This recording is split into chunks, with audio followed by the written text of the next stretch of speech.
Elle a épuisé les sujets. Je me présente donc, c'est Roger Kizungu. Je suis chercheur à l'IDERA et professeur à l'université de Kinshasa. Les sujets que je vais vous présenter, en fait, nous sommes dans les thèmes. Nous avons émis l'hypothèse comme quoi la permaculture, c'est une solution durable pour nourrir les villes.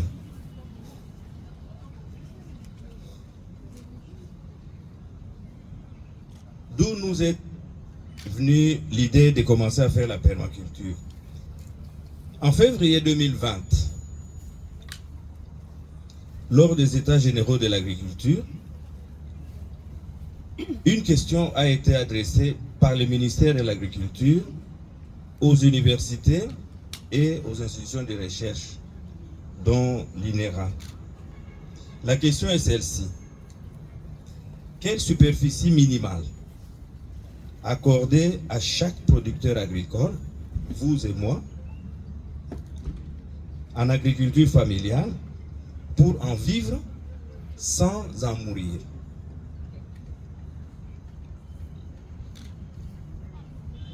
Nous nous sommes fondés sur les différents discours. Dernièrement, j'ai entendu le discours du président. Il a commencé à dire la RDC a 80 millions d'hectares de terres arables, y compris 40 millions d'hectares de terres en pente ou de bas-fond. Ça, c'est même un enfant, quand vous faites une enquête, même à l'école primaire, vous demandez cette question, tous les enfants connaissent ces chiffres-là. Alors, nous sommes dit, nous avons émis l'hypothèse suivante, que si la loi garantissait 1 hectare, c'est-à-dire la dimension du terrain de football, par producteur agricole familial, alors la RDC nourrirait le monde. Ça, on a déjà entendu aussi ça dans les discours, que la RDC peut nourrir le monde. Mais en fait, le calcul est simple. Vous faites 120 millions d'hectares de terres arables. Si chaque hectare peut nourrir 15 ménages, c'est-à-dire 75 personnes, vous faites 120 millions multipliés par 75, vous allez trouver 9 milliards.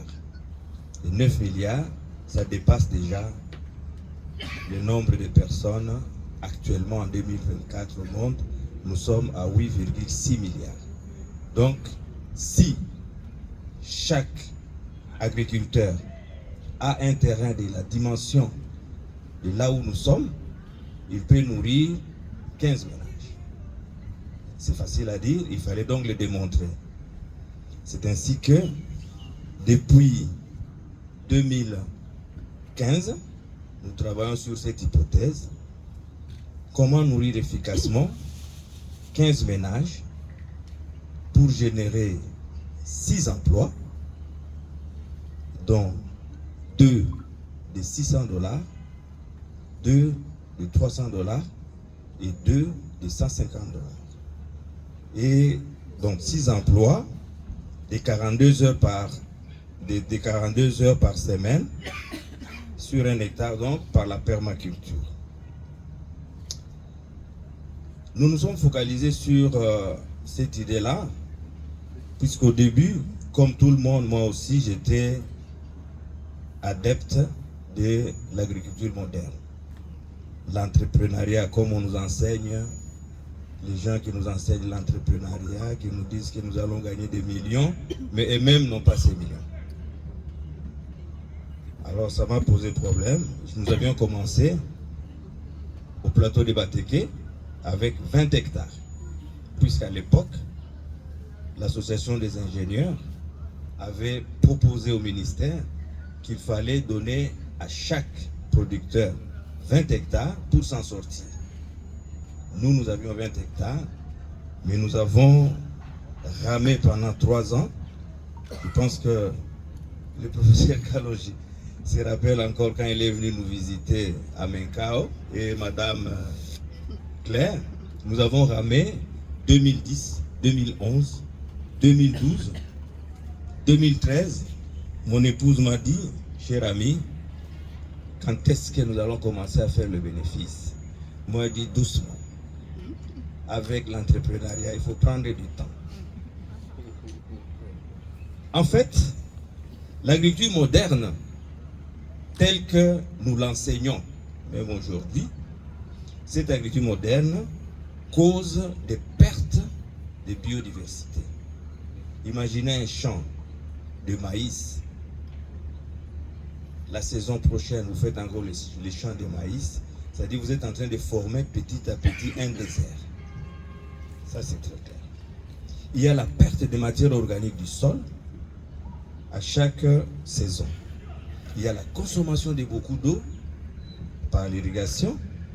Il y a l'émission de gaz à effet de serre. Il y a la perturbation du cycle d'azote, la perturbation du cycle de phosphore. Et ça, on a fait ça pendant des années. L'alternative, puisqu'il y a beaucoup de plaintes actuellement, maintenant c'est tout le monde qui sait que l'agriculture moderne est arrivée au bout du rouleau. Aux États-Unis, on commence déjà à l'abandonner. C'est-à-dire quoi?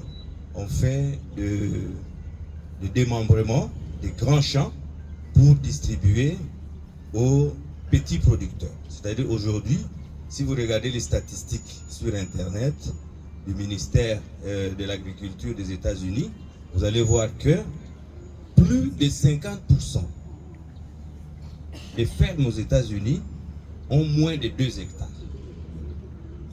Plus de 75% ont moins de 4 hectares. Bon, mais ils nous ont emballés évidemment dans le besoin de continuer à faire comme ils faisaient avant pour que nous puissions acheter les matériels qu'ils ont fabriqués entre-temps. Mais chez eux, ils sont en train d'abandonner. Donc l'alternative à ces problèmes de l'agriculture moderne, c'est qu'il faut diversifier. Il faut diversifier, et ça c'est l'agroécologie. Altieri a mis au point cette étude agroécologique en 2005. Il faut diversifier, il faut améliorer les interactions biologiques, il faut améliorer les recyclages de la biomasse, il faut garantir les conditions des sols favorables à la croissance des plantes, et il faut minimiser toutes les pertes liées au flux des radiations solaires, de l'air, de l'eau, à travers une bonne gestion des microclimats. Et donc,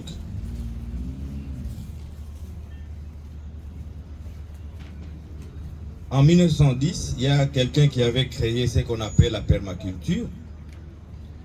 Et nous avons vu que si nous utilisons la permaculture, peut-être que ça peut être une alternative pour nous. Qu'est-ce que la permaculture? Il faut prendre les mots dans son sens premier. C'est la culture permanente.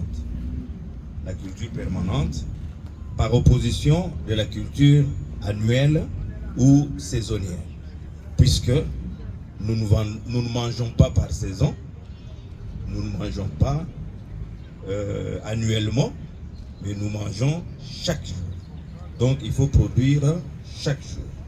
C'est donc la culture de la permanence. Nous devons avoir à manger de façon permanente.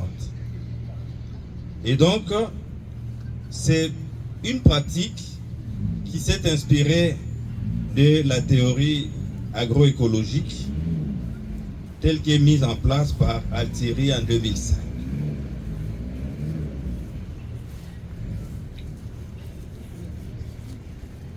La permaculture, elle a ses filtres éthiques. Elle fonctionne d'abord sur base éthique. C'est-à-dire quoi? La permaculture, le premier principe, c'est que quand vous produisez, vous devez prendre soin du sol, de votre sol. Et en prenant soin du sol, vous prenez soin de la terre en général. Deuxièmement, il faut prendre soin de l'humain. Vous devez prendre soin de l'humain. Et troisième principe, vous devez limiter la consommation. C'est-à-dire vous consommez ce qu'il faut pour ne pas tomber dans l'obésité comme Marie-Claire l'a dit. Et les restes, vous distribuez, c'est-à-dire vous vendez.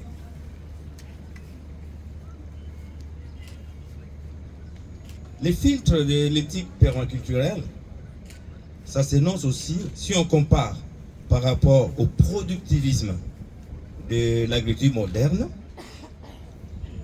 c'est-à-dire dans l'agriculture moderne, ce qui importait à l'homme, c'est plutôt les capitaux financiers, c'est-à-dire mon champ, c'est comme un camion que je mets sur la route pour me ramener l'argent le soir. C'est ainsi que vous allez voir quelqu'un, s'il veut faire l'agriculture, il veut produire maintenant, immédiatement. Non, les maïs, ça prend 4 mois. Que vous soyez pressé ou pas pressé, vous devez attendre 4 mois. Il n'y a pas moyen de faire autrement. Donc, pour l'agriculture moderne, ce qui importait le plus aussi, c'est le capital physique, les infrastructures. Je vais acheter les tracteurs pour produire plus. Mais la permaculture, elle conseille plutôt de considérer les 3 autres capitaux, c'est-à-dire les capitales nature. Nous devons protéger notre sol, nous devons tenir compte de l'air qui nous environne, nous devons tenir compte de l'eau que nous prenons. Nous devons protéger nos forêts et les autres êtres vivants en général. Les capitales humains. En permaculture, la chose la plus importante d'abord, c'est comment la personne qui fait la permaculture, comment elle mange.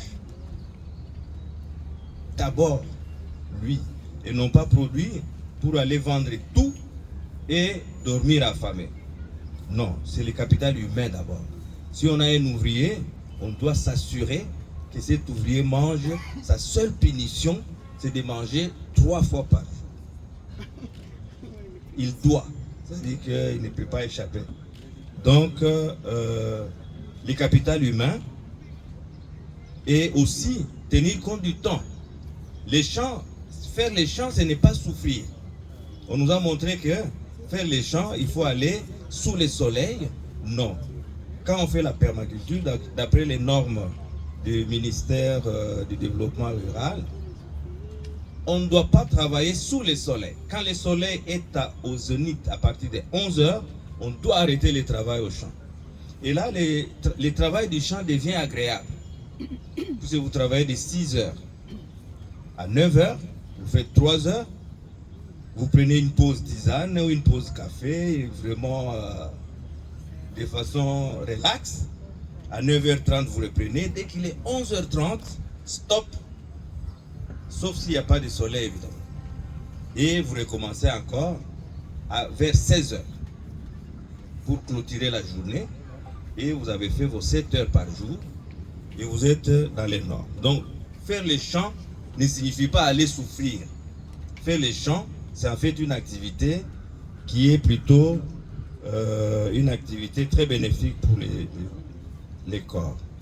Le troisième capital qu'on protège en permaculture, c'est le capital social. Cette envie de partager équitablement. Partager équitablement, c'est-à-dire que si je vends à mon voisin mes légumes, je ne veux pas dérégler ma balance. Je dois être honnête à ce que je lui vends. Je ne veux pas lui vendre des produits qui ont des pesticides. Je ne veux pas lui vendre des produits avariés. Le côté social, c'est aussi, quand vous allez au champ, vous devez tenir compte de vos voisins. En fait, les producteurs agricoles, si vous vous lancez dans la production agricole, sachez que c'est vous qui nourrissez le médecin qui est votre voisin. C'est le médecin qui prend tout son temps pour vous soigner. Il n'a pas le temps d'aller produire.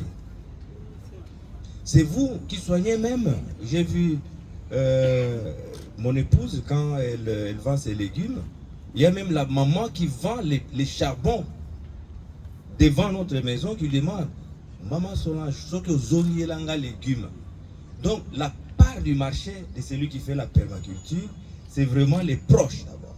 C'est-à-dire que quand vous vous lancez en permaculture, n'imaginez pas que je vais produire pour aller vendre à Somba Zikida ou je vais vendre au Grand Hôtel. Non, vous vendez directement. J'ai cité les médecins, mais il y a aussi les professeurs voisins qui est là, qui enseignent vos enfants. Vous devez les nourrir. Il y a les quados, les chauffeurs. Tout ça, c'est la clientèle directe de celui qui fait la permaculture. Donc, il s'agit d'un état d'esprit, d'abord. Des modes de vie, d'une philosophie de vie qui privilégie la prise en compte des responsabilités de l'homme face à son existence d'abord, puis à celle de ses enfants, face à sa génération, mais face aussi à la génération future. D'où la permaculture se fonde sur 12 principes. Je vais les énumérer rapidement, mais chaque principe actuellement est soutenu par les articles des chercheurs des facultés d'agronomie, les articles des sociologues, les articles des anthropologues, les articles. Donc, tous ces principes sont bien motivés ces jours-ci. Alors, très rapidement, les 12 principes, on nous demande d'observer. Quand vous avez un champ, je souhaiterais qu'après ici, que quelqu'un puisse avoir envie, finalement, de se lancer en agriculture. Quand vous aurez votre champ, la première chose, c'est de savoir observer et interagir avec la nature. C'est-à-dire que vous voyez, vous êtes dans votre champ, vous voyez un arbre qui est en train de flétrir, c'est-à-dire qu'il est en train de crier au secours. Il faut lui donner un peu d'eau, il a soif. Le deuxième principe, c'est de savoir capter et stocker l'énergie. Toute forme d'énergie. L'énergie solaire, l'énergie liée à l'eau, l'énergie liée au vent, vous devez les capter et les stocker. Troisième principe, vous faites la permaculture non pas pour le plaisir de le faire, mais c'est pour produire, pour produire du rendement. C'est pour pouvoir vous nourrir et nourrir les autres. Quatrième principe, on vous demande d'appliquer l'autorégulation et d'accepter les feedbacks. C'est-à-dire que quand vous faites une action, vous regardez la réaction de votre champ. Il y a toujours une interaction entre vous et votre champ. Ce qui veut dire que vous ne pouvez pas, en général, vous ne pouvez pas faire l'agriculture à distance. C'est vraiment quelque chose que nous ne conseillons pas, puisque vous n'aurez pas ces feedbacks. Quand vous les faites à distance, sûrement vous allez tomber dans l'échec. Et au plateau de Bateke, vous trouverez toujours des explications.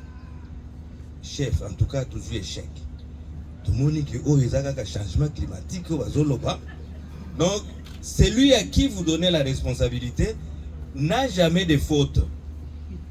Mais vous avez entre-temps perdu beaucoup d'argent. Lui, il s'en fout.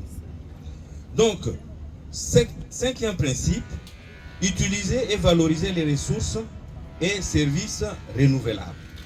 Ça aussi, c'est un principe très précieux en permaculture. Sixième, savoir recycler les déchets. Quand vous savez recycler les déchets, vous êtes très bien. Septième principe, concevoir vos designs au moindre détail. C'est-à-dire que quand vous décidez de faire un champ, vous devez savoir en gros ce que vous voulez. Si vous ne savez pas ce que vous voulez, c'est très difficile d'atteindre l'objectif. Donc, votre design, vous devez l'avoir au moindre détail. Nous allons montrer un exemple tout tout à l'heure. Le principe 8, c'est d'intégrer plutôt que de séparer. Je pense que le professeur Mafouila va, c'est son dada, c'est ce qu'il fait. Il réfléchit du matin jusqu'au soir sur l'intégration dans l'agriculture. Même parfois, nos femmes nous demandent de changer de disque, mais quand on est dans une chose, on ne change plus. Le principe numéro 9, c'est utiliser les solutions petites et lentes. Si vous allez vous lancer à l'agriculture maintenant, commencez petit, évoluez lentement. Vous maîtrisez cette étape, vous passez à l'autre étape. Pas faire gros, croyant que c'est là où vous aurez l'argent. Vous allez pleurer votre argent. Principe numéro 10, utiliser et valoriser la diversité. Donc, même sur le plan esthétique, un champ en monoculture n'est pas beau. Si vous avez 250 hectares seulement de maïs, je ne vois pas ce qu'on peut commenter. Est-ce que les fiancés peuvent aller se promener là-bas et trouver une inspiration pour se dire mutuellement? Mais quand vous êtes dans un champ où il y a la diversification, vous trouverez toujours quelque chose à dire à votre fiancé. Ah, bon, je ne vais pas y aller, sinon je ne vais pas terminer. Principe numéro 11. Utiliser les interfaces et valoriser les bordures, donc les écotypes. Quand vous vous lancez dans votre champ, ne laissez pas un seul coin vide. Ces petits coins ici peuvent déjà me produire suffisamment de piments pour ma maison. N'est-ce pas? Donc, pourquoi laisser des espaces vides? Pourquoi mettre un tracteur qui lui-même, les pneus seulement, si vous calculez la superficie que ça prend, c'est déjà énorme. N'est-ce pas? Principe numéro 12, utiliser et réagir de manière créative au changement. Donc, encore une fois, ça demande d'être observateur. Alors, tous ces principes, j'ai dit, chaque principe est motivé par une recherche. Moi, quand je suis à la faculté d'agronomie, quand je suis les mémoires des étudiants, je trouve chaque fois la démonstration de quelque chose dans les speeches de ces étudiants. Et donc, qu'est-ce que moi j'ai fait? Je suis en train d'aller vers la 30e année, ma 30e année à l'INERA, ma 24e année à l'université. J'étais entouré que des agronomes. Je me suis dit, le bon Dieu va me dire, mais qu'est-ce que tu as fait à côté de ces agronomes pendant ta vie? Non, j'ai pris toutes leurs théories et je les ai appliquées. C'est pourquoi j'avais demandé à mon épouse, quand elle avait pris la décision de créer sa ferme, j'ai dit, appelons cette ferme d'application des résultats de la recherche. Pourquoi je lui ai demandé de mettre ce nom-là? C'est pour me retrouver dans les 6 emplois. Si je n'avais pas donné ce nom, je n'aurais pas la justification que moi je t'amène les applications de l'université et de l'INERA pour que tu puisses appliquer.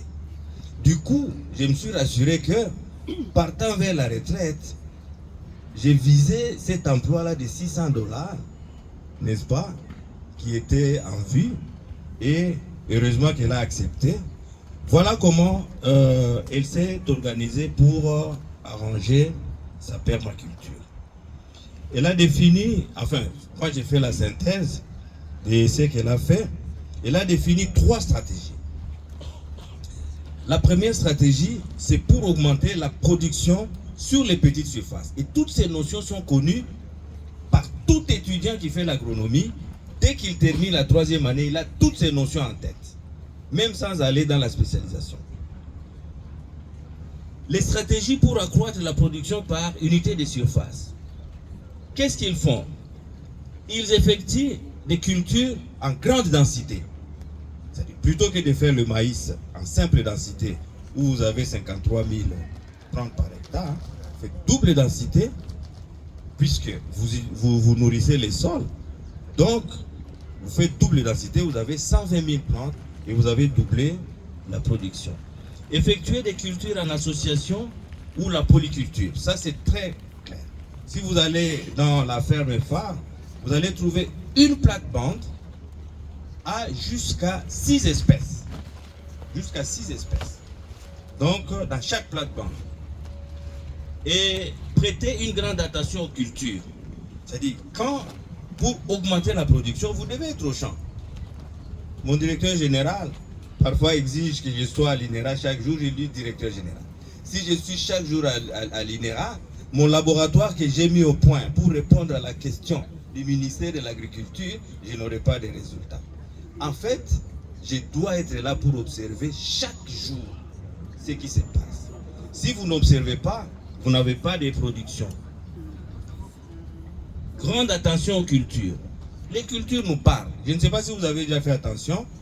Un bananier qui est quelque part, ou même un manguier, si vous avez une parcelle que vous avez quelque part, vous mettez un arbre fruitier. Aussi longtemps que vous ne venez pas habiter là-bas, c'est comme si l'arbre n'évolue pas. C'est très simple. L'arbre n'a pas eu l'attention. C'est-à-dire, si vous observez l'arbre, dès que vous trouvez que l'arbre a soif, vous lui donnez de l'eau. Mais si vous n'êtes pas là, l'arbre va souffrir toute la nuit et peut-être toute la semaine avant que vous ne veniez. Créer des microclimats.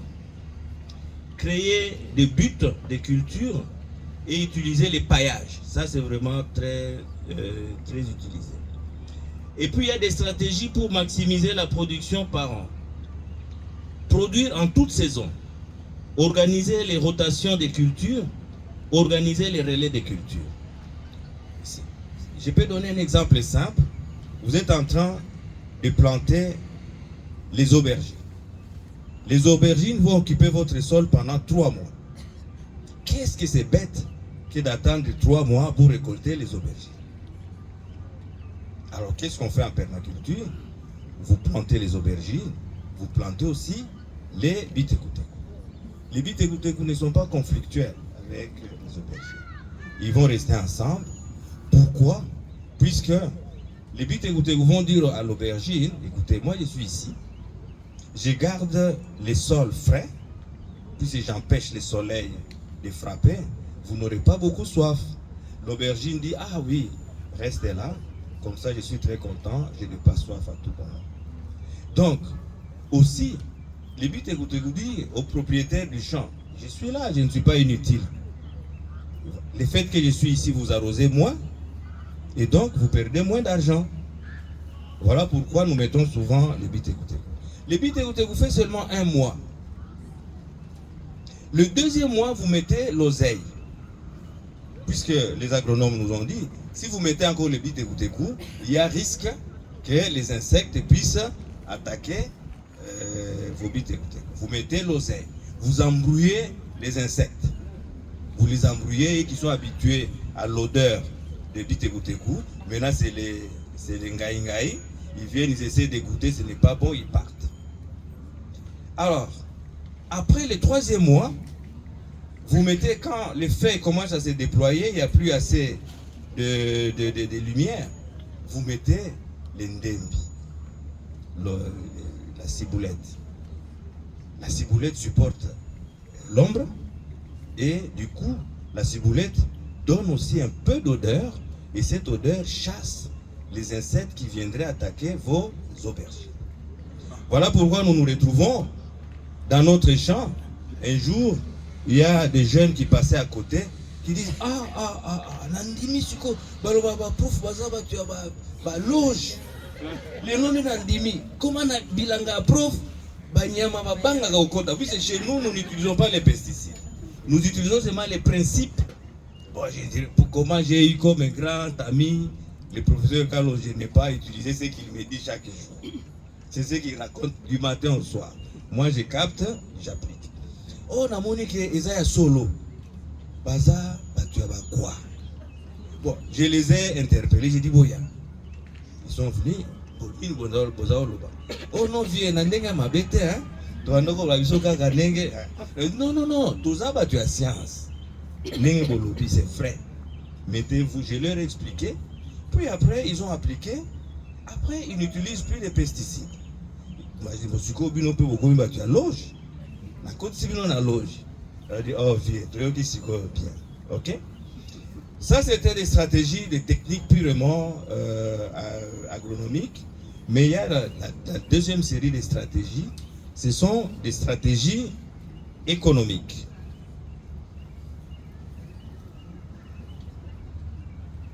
Mais avant de passer aux stratégies économiques, je préfère parler des stratégies écologiques qui sont plus proches des stratégies agronomiques.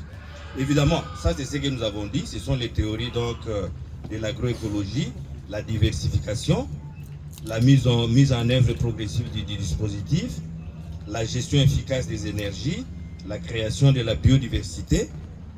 Puis c'est là, nous faisons, quand vous faites la permaculture, vous faites l'agriculture 3D. C'est-à-dire, vous avez les patates douces qui occupent les sous-sols, vous avez les légumes comme les bitégoutégou qui occupent les 20 cm au-dessus du sol, vous avez le maïs qui peut occuper jusqu'à 1 mètre au-dessus du sol, les poivrons et les piments, ça peut occuper à 80 cm, à 20, 30 cm ou 40 cm au-dessus du sol. Et puis vous avez les maracujas qui occupent peut-être 5 mètres au-dessus du sol. Après vous aurez les mangues, les avocats qui occupent. Donc vous faites faire l'agriculture, la monoculture telle qu'on les fait. C'est vraiment, je ne sais pas, ce n'est pas rationnel. Il faut faire l'agriculture 3D. Et puis, c'est reconnecter à la nature. Quand vous faites les champs, vous changez de nature, puisque vous vous reconnectez directement à la nature. C'est-à-dire quoi? Vous commencez à vous poser la question. Ah, il a plu aujourd'hui. Est-ce qu'il va pleuvoir encore quel jour? S'il se passe 5 jours sans pleuvoir, vous le savez. Donc vous devenez donc quelqu'un qui fait la météo sans le savoir. Donc quand vous êtes connecté à la nature. Les stratégies économiques. Les stratégies économiques en permaculture, c'est tout simplement d'utiliser les marchés à circuit court. C'est la stratégie la plus simple. Comme j'ai dit, vous vendez à votre voisin. Nous, quand nous vendons à nos voisins, chaque fois que nous quittons les champs, nous amenons quelque chose à manger. Nous amenons aussi pour les amis qui sont dans les quartiers. On leur livre, ils vont nous payer. C'est-à-dire que nous définissons même des parts de marché sur les poches de nos amis. Nous savons qu'ils touchent, ils travaillent à la FAO, il a ses $500. Je calcule sur sa poche combien je vais soutirer avec la permaculture. Donc, une anecdote, un jour nous sommes chez un ami, sa femme dit à mon épouse, oh, maman Solange, j'ai un sali, gestion, pourquoi on a ça côté. Puis on lui proposait déjà d'aller chercher le numéro matricule à la fonction publique. J'ai eu une grosse peur. Si ma femme changeait de cap, ça serait dramatique. Ma femme a répondu ceci. Et moi et vous, qui doit l'argent à l'autre? Oh maman, non, on a foot sibinoté, et vous qui travaillez à la fonction publique, vos maris vous payez les transports le matin pour aller au travail. Vous préfinancez les services de l'État. Mais seulement votre salaire, c'est... Ne cherchez pas à nourrir le monde. Ce n'est pas important de chercher à nourrir le monde. Cherchez plutôt à éradiquer la famine, là où vous êtes. Et donc, l'autre stratégie économique, nous limitons l'utilisation des intrants qui viennent de loin. Nous limitons les charges de travail. Nous exploitons la multifonctionnalité de l'exploitation. Mais comment on l'a organisé et qu'est-ce que ça a donné au juste, pour donner ne fût-ce qu'une idée à quelqu'un qui veut commencer. Quelles sont les cibles de la ferme phare? Nos nutritionnistes vont nous dire que les fruits et légumes, vous devez les consommer à raison de 400 grammes par jour et par personne. Nous avons calculé. Ça ferait